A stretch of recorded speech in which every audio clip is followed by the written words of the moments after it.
네, 미국 주식에 투자하고 있는 남자, 그리고 테크주에 투자하고 있는 남자 장PD입니다. 자, 오늘은 아마존이 독점이라고 보기 어려운 이유에 대해서 한번 설명을 드리고자 합니다.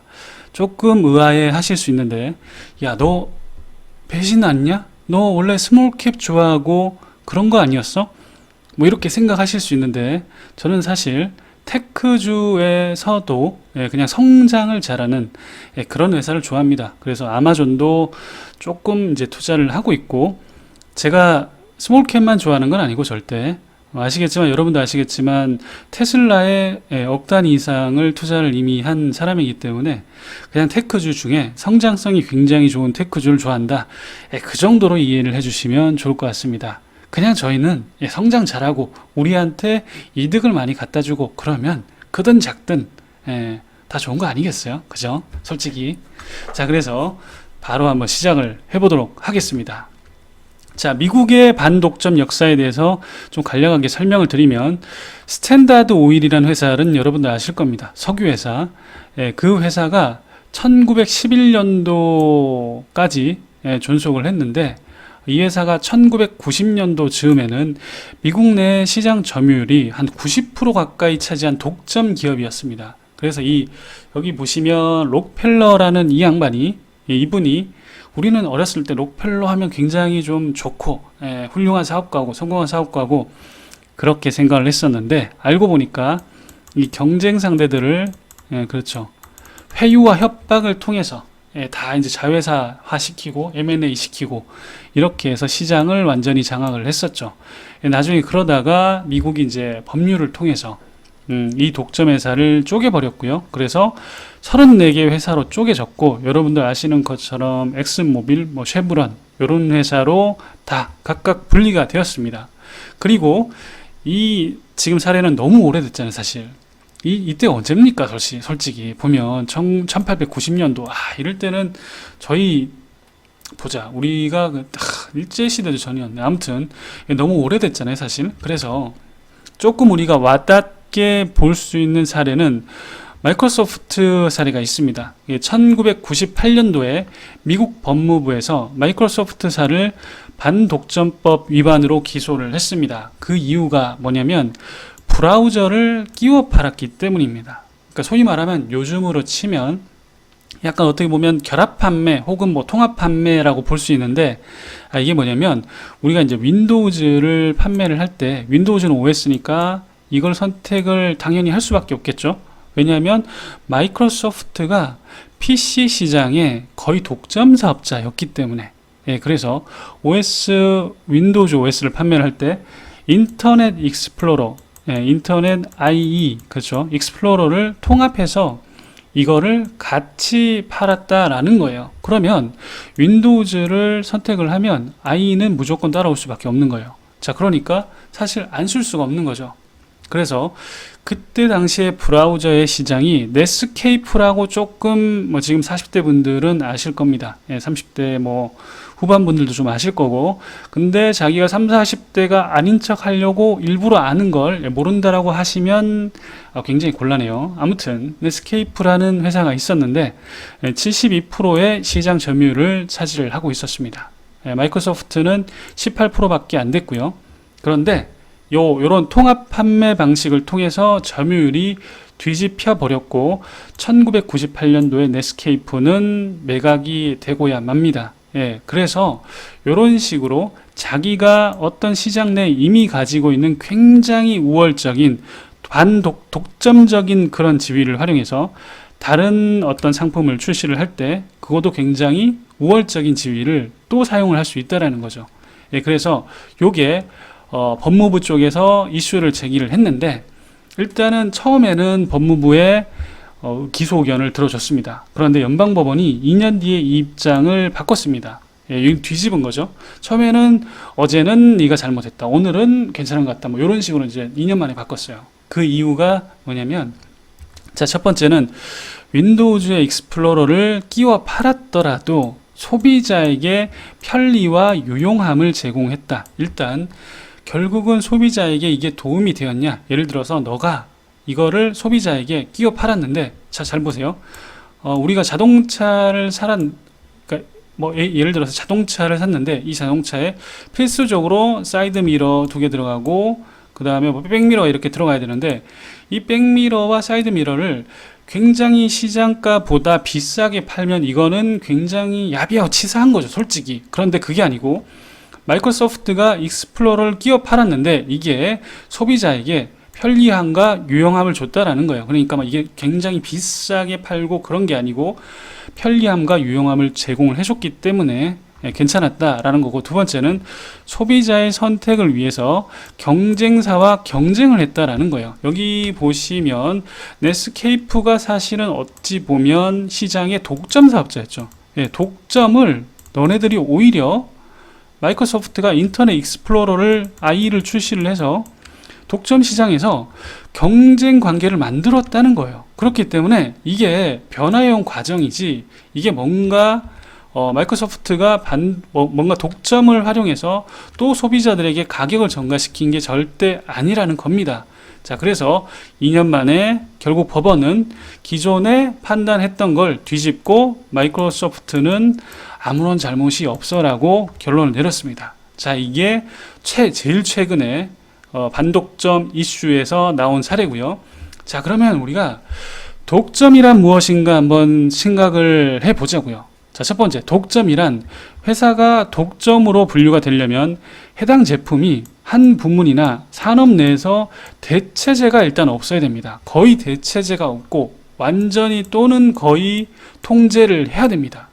자, 그러면 이 독점이 되게 되면 우리가 소비자가 받는 피해가 어떤 게 있는지 한번 살펴보도록 하겠습니다. 결국은 소비자가 받는 피해가 우려되어서 독점을 막자라는 거잖아요.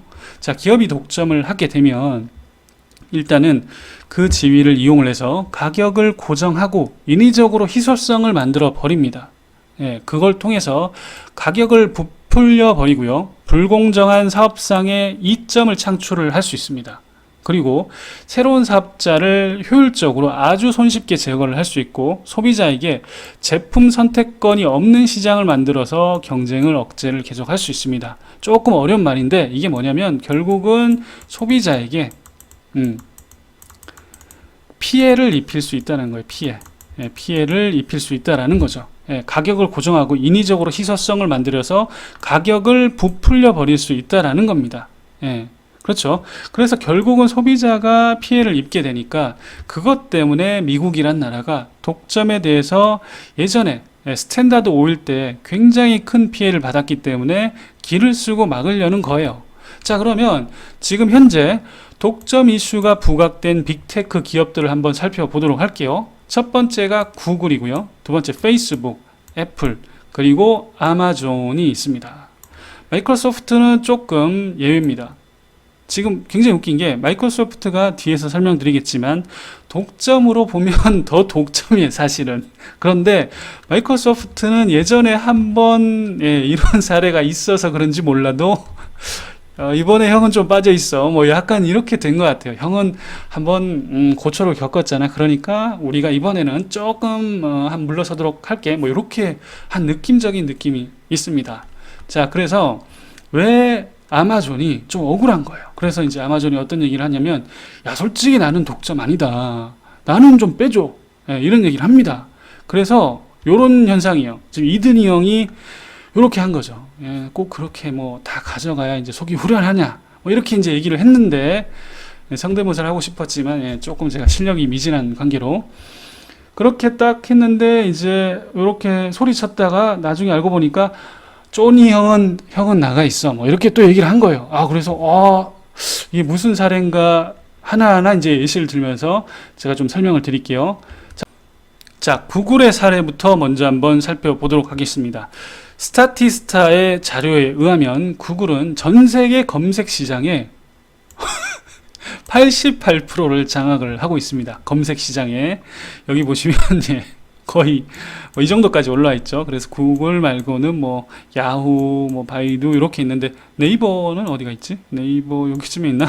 아무튼 88%면 거의 이건 독점이 맞죠. 그러니까 구글은 냉정하게 얘기를 하자면 독점이 맞습니다.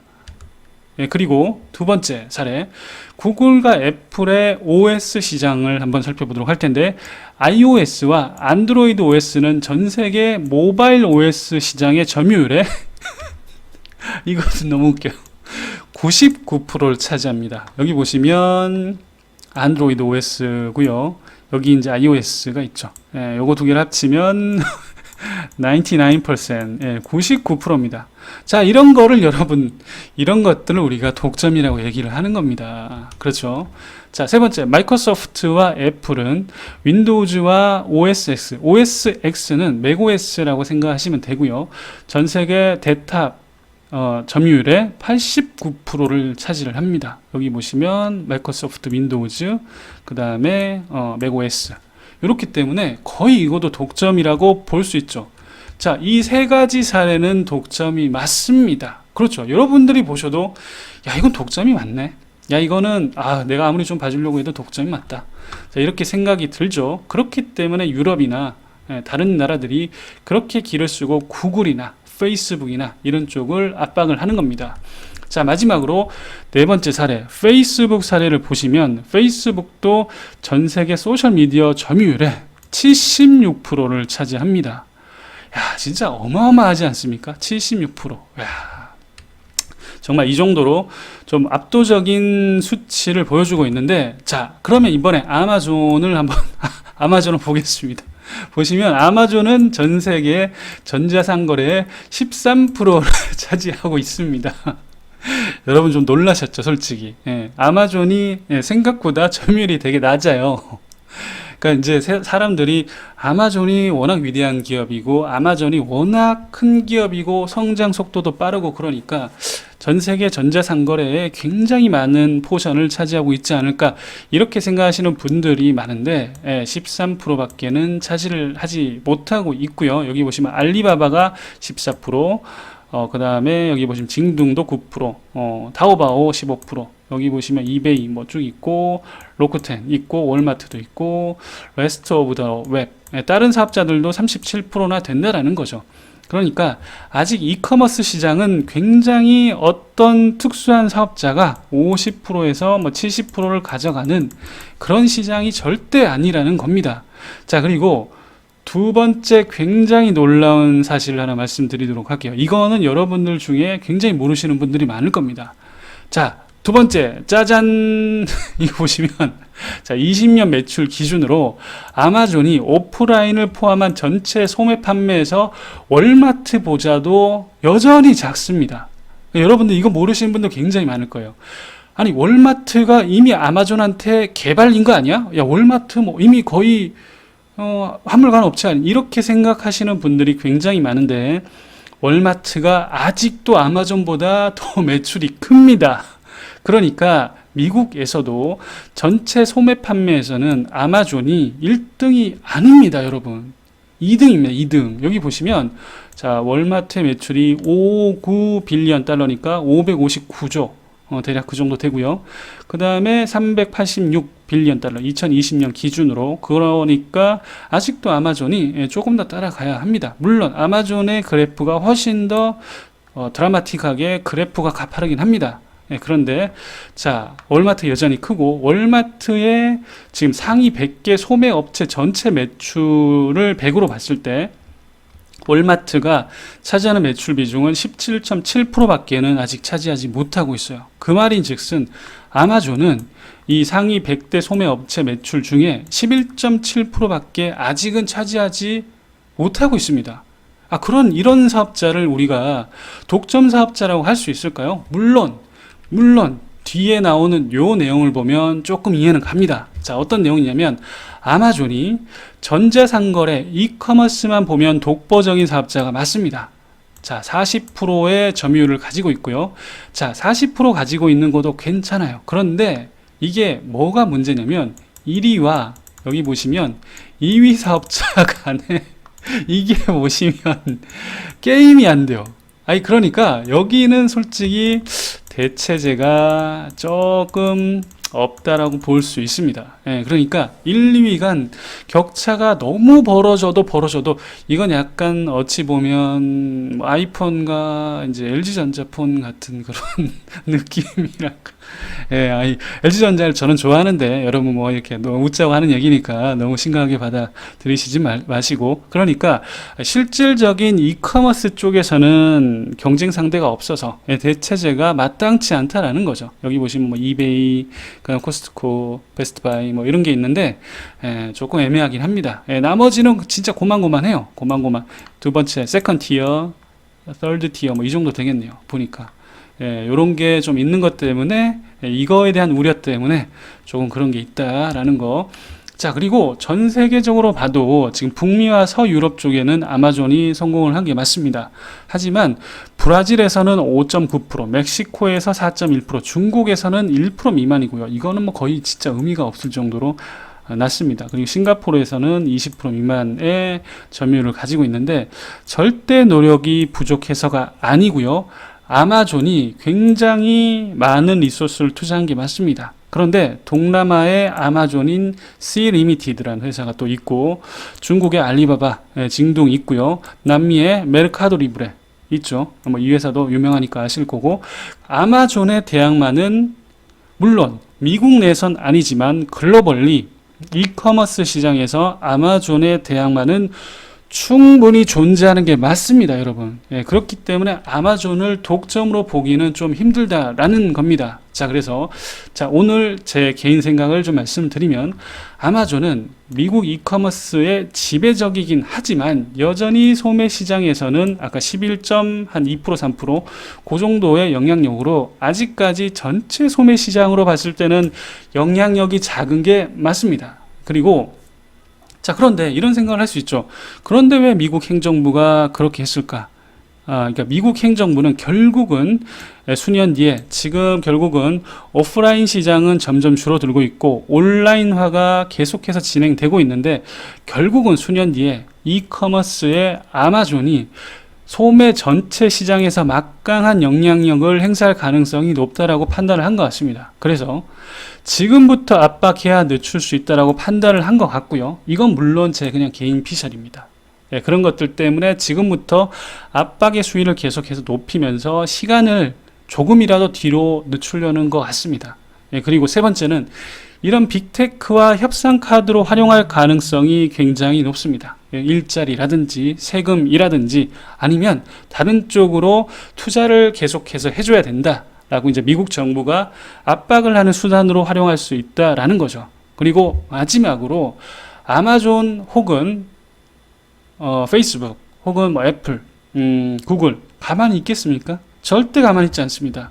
그래서 아마존, 이런 빅테크 회사들은 마이크로소프트 판결 사례도 있고 아마도 최선을 다해서 방어를 해낼 것 같습니다. 특히 아마존은 법적으로 혹은 법은 제가 잘 모르겠지만 실제로는 숫자를 보고 시장 내 점유율을 봐도 조금 미국 정부가 독점이라고 주장하기는 좀 어려운 면이 있습니다. 그래서 마존이 형이 야 솔직히 나는 독점 아니잖아, 나는 좀 빼줘, 이렇게 얘기를 할 만합니다.